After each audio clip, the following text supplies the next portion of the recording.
Rage games. I remember a time when I was way too young to have unsupervised internet access. I would watch mainly gaming YouTube, and a popular genre at the time was rage games. These games would consist of either games that were just notoriously hard to beat, or games that were made with the purpose of inducing rage in the player by being unfair. Games like Unfair Mario, Cat Mario, and The Impossible Quiz come to mind. In the later 2010s, we got games like Getting Over It, and of course the Dark Souls series. Ragazzo! Ragazzo!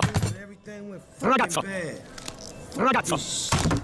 But in 2020, Square Enix released a definitive edition of Dragon Quest XI. This version of the game added a lot of new features, such as skippable cutscenes, more story, and difficulty parameters. These parameters were called Draconian Quest. You can enable these parameters when you're starting a new game, and you can even disable them at a save point for a fee mid-game. But for most Dragon Quest players, a lot of them don't put any of these on. The base game's difficulty is pretty balanced, and it's widely considered a masochistic thing to do full Draconian. But hey, I'm Grania, and I like Dragon Quest and a challenge. So recently I started streaming on Twitch, you can catch me over there, and I decided my first streaming game should be Dragon Quest XI Full Draconian.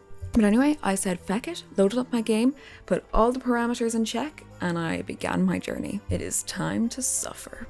First things first was Cobblestone Tour. This section was very easy as Gemma is there to heal you and stop you from dying, as it is the tutorial area. I learned later people usually use this area to grind when doing Draconian Quest.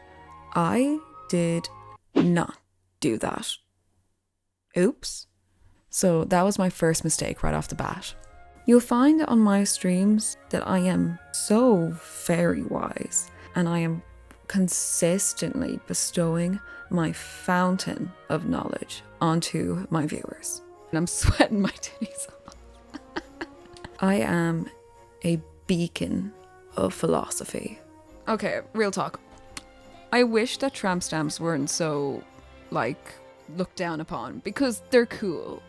They are. The stars spell out Grania is smart. I keep thinking of that video. Have you guys seen the video of the dog? The kid is wishing on a shooting star, and then the dog starts freaking out, covered in lightning. Can't describe it. Next stop was Jontron's camp near Heliodor. Oh, here's Jontron. And that was my plan for the first grinding spot. Another bad idea. But I'm gonna pause right here for a moment to walk you beautiful viewers through the actual parameters of Full Draconian Quest, which I've not spoken about yet. And these parameters consisted of the following: shypox. This meant that every couple of turns, one of your party members would get too shy to act, essentially forfeiting their turn in a battle. This can be really frustrating. If this happens to a healer at a dire moment in a battle, it's game over. Super shypox. It's the same, but worse. Yikes. No shopping, no cash, no credit, not even a face card. You cannot buy anything, you rely solely on weapons and items that you craft or find. No armor. You can't equip any armor or any defense item at all. No shields, no charms, nothing. You rely solely on your body beef. I'm so afraid. Townfolk talk tripe. This one doesn't really mean anything. Sometimes townfolk lie to you, and it's funny, I guess. Enemies are super tough. All enemies get a strength boost. XP caps. Weaker enemies may give you less or even no XP after you reach a certain level. This means you might have to take on some bosses at a level cap and make do. Party wiped out if protagonist perishes. Like the Persona games, if the hero dies, it's game over. We all up to speed now? Good. Let's continue. I think I got my first 5 deaths just trying to get a small bit of XP in this area.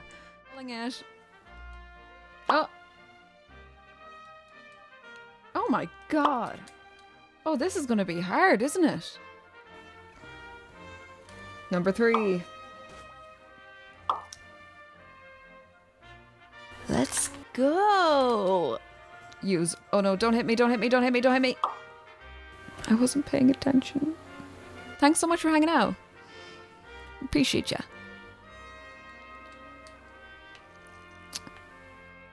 Oh, I died! I decided from here, since the boss was not for another good while, I should just progress the story and find a better place to grind later.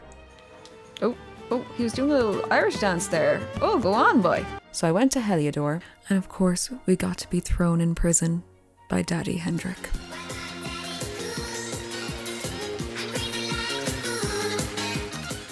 What was I doing again?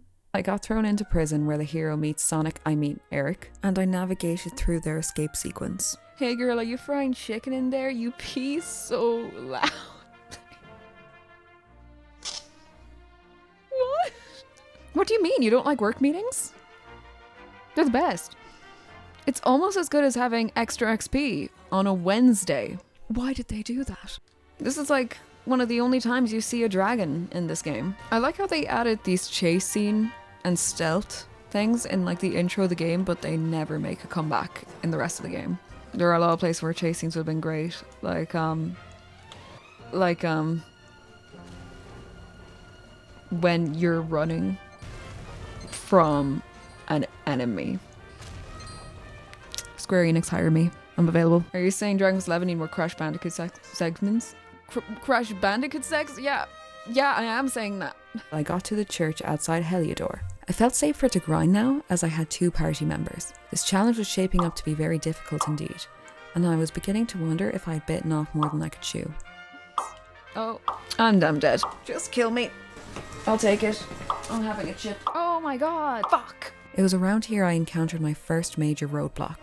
You see, in this part of the game, you have to go back to Heliodor through downtown Heliodor in order to avoid getting arrested again. The typical way to do this is to bring holy water and buzzberries to a little girl outside the gate, so she'd let you borrow her dog and distract the guard.